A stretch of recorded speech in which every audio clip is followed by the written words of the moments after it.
प्राध्यापक उच्च प्राथमिक विद्यालय परसिया आलम आप लोगों के सामने एक कहानी प्रस्तुत करने जा रहा हूँ। कहानी किस प्रकार है।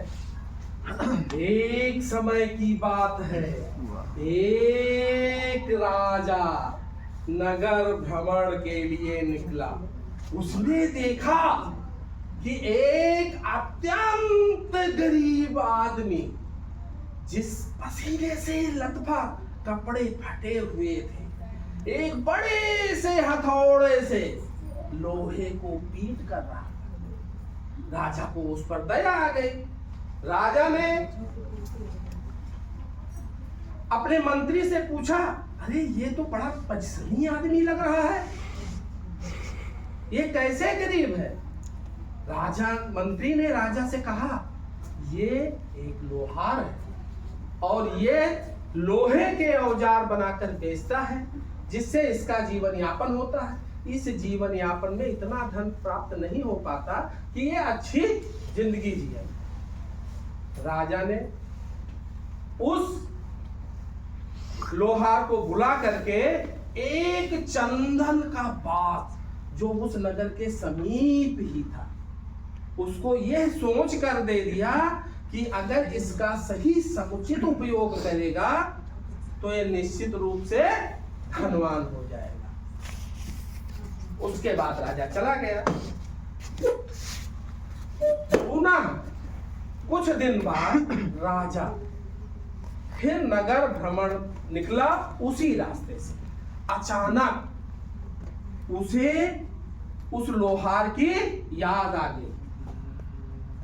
मंत्री से राजा ने कहा, चलो चलकर देखते हैं कि वो लोहार की स्थिति क्या है। मंत्री ने काफले को उस लोहार के घर की तरफ चलने के लिए आदेशित किया और वहां पहुंच करके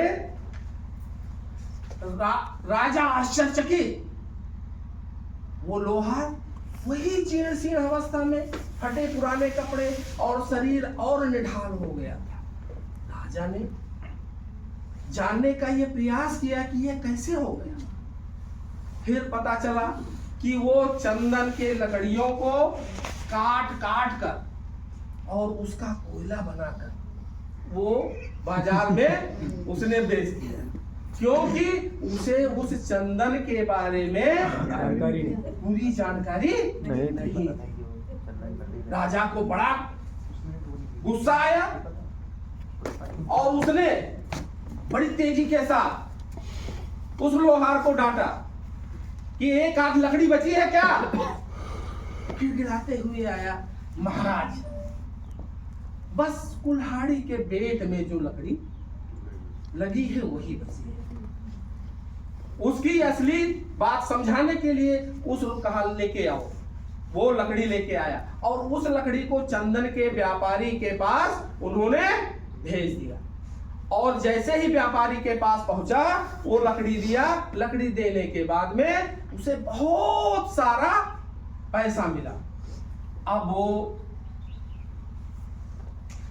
लोहार पश्चाताप में डूब गया, क्योंकि उसे सही जानकारी नहीं थी। वो आंसू बहाते हुए, रोते हुए, गिड़गिड़ाते हुए राजा के पास पहुंचा और राजा से कहने लगा, हे राजा, मुझे ये जानकारी नहीं थी, इसलिए आप मुझे पुनः एक बार और दे दीजिए। राजा ने कहा कि ये जो हमारे पास भेंट है वो सिर्फ एक बार मिलती है, बार बार नहीं मिलती है।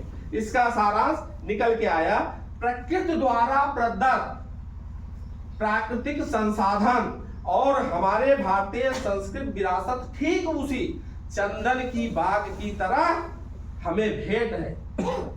अगर हमने प्राकृतिक संसाधनों का समुचित उपयोग नहीं किया या भारतीय संस्कृति और विरासत को संजोकर नहीं रखा तो ठीक हमारी दशा उस लोहार की भाग हो जाएगी, क्योंकि यह चीजें हमारे पूर्वजों द्वारा प्रदत्त ऐसे उपहार हैं जो बार बार प्राप्त नहीं हुए।